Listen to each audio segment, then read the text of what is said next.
A dyer. No degree, no status, no inheritance. And yet, this man became the one who laid the foundation for one of the most extraordinary medicines the world has ever known, aspirin. No one remembers him as an inventor, but without him, aspirin might never have come into existence. So what exactly did he do? This man, with stained hands and no titles, to recognize potential in a complete stranger standing in a market, looking like just another jobless soul. And how did that moment lead to the creation of a space where brilliant minds would change the course of modern medicine? This story will show you something rare, that some of the greatest decisions in life are not made by logic, but by the way you choose to truly see and listen to another human being. Europe, 1850s. The Industrial Revolution was roaring to life, factories rising like forests of steel, railways, telegraphs, machines. The world was speeding into a new age. But in that same rush, social lines were hardening. Those without degrees were quietly pushed to the edges.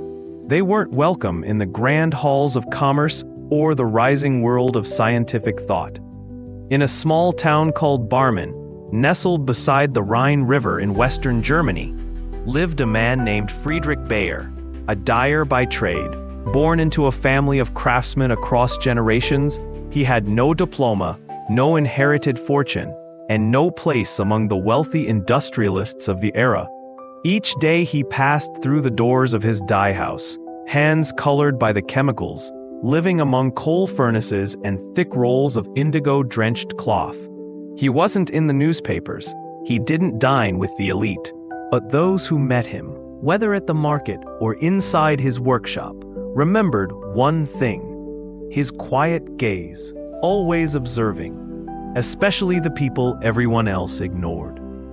One day, while searching for materials at the Elberfeld handicraft market, Bayer saw a young man standing off to the side, thin, pale, clutching a stack of papers and a dark glass bottle. No one stopped, no one asked, but Bayer did. He didn't just listen, he asked the boy's name, and then a question that seemed to come out of nowhere. "Have you eaten anything today?" It wasn't polite chatter. It wasn't courtesy. It came from something deeper, because Bayer had once stood in that exact same spot, carrying an idea, holding a belief, and no one had stopped to care. He knew there's a kind of hunger that doesn't live in the belly. It shows up in the eyes, the hunger to be seen, to be respected, just once. The young man's name was Johann Friedrich Westcott. Freshly graduated in chemistry, no sponsors, no real lab, just a handful of notes on extracting dye from coal tar, an idea dismissed by most as ridiculous. But Bayer invited him home. They ate, they talked, not because the formula impressed him, but because the boy reminded him of someone, a younger, lonelier version of himself. After dinner, Bayer didn't make any promises, but as Westcott stood up to thank him and leave, Bayer saw something in his eyes, a spark that had survived rejection, belief that hadn't been crushed, and that, more than any formula, earned his trust. Not because the boy had genius, but because he still had hope, even after the world had shut its doors. Bayer had felt that, and he knew the ones who still believe in silence are the ones who can endure the long road. A few months passed. Westcott came back, not with a breakthrough, but with a quiet confession. He couldn't do anything alone. No money, no lab, no one willing to work with him. Bayer listened, without a single interruption, and then he asked calmly, "Are you willing to see it through?" Westcott nodded. By now, Bayer was no longer poor. 2 decades in the trade had earned him a small dye house, and trust among the merchants of Barman. Recently, he had begun dealing in chemicals, crude but promising. He saw the market's hunger for a new kind of dye, but more importantly, he had something rare, a reputation built over years, the word of a man who never broke a promise. In his own kitchen, Bayer extended his hand, and in 1863, Bayer & Co. was born. The decision stunned many. But Bayer wasn't investing in a formula. He was investing in a human being, a forgotten boy whose eyes still lit up when speaking about what he believed. From that small beginning, Bayer built something more than a company. He built a community. Rejected young chemists, students from faraway provinces with no invitations, people who simply hoped for someone to remember their name. They came to Barman, and Bayer, founder and leader, remembered every single one. One engineer, Karl Schulze, recalled the first time he applied. He was standing in the back of a crowded waiting room. Bayer walked by, glanced once, and said, "Karl, still drawing chemical pipe systems?" It turned out, Bayer had read a technical article Karl had written 2 years earlier. Not a secretary, not a recruiter. Bayer himself remembered. "Can a single sentence change a person's life?"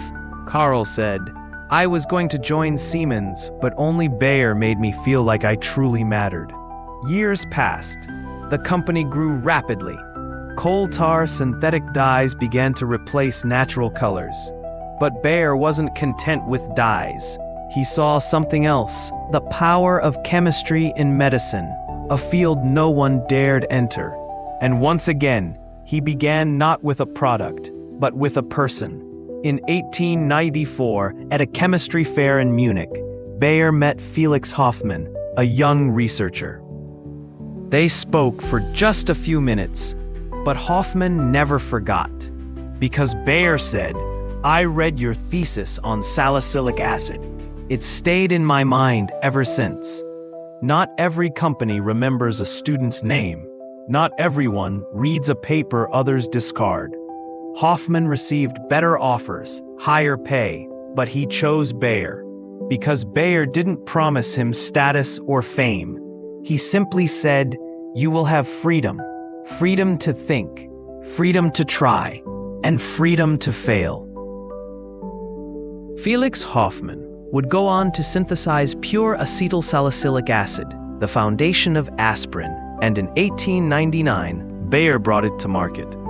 A name that would become legendary in global medicine. But the truth? Friedrich Bayer had passed away nearly 20 years earlier. He never saw aspirin. What he left behind wasn't a lab. It was something greater. A culture of belief, of memory, of listening. A place where people were called by name before they had ever created anything great.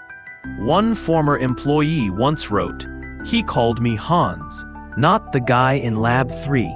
And because of that, I stayed for 38 years." So what made Friedrich Bayer who he was? Not education, not wealth, but the ability to see value in those the world hadn't yet recognized. The habit of remembering names, remembering quiet dreams, and offering the right opportunity at the right time. Successful people often stand in the spotlight, but they spend part of their lives building friendships and helping others with no expectation in return. Someone once said, "The sweetest sound in any language is your own name." So try to remember the names of everyone you meet. Ask yourself, wouldn't it move you if someone remembered yours? It's one of the most powerful ways to leave a mark and to stand out.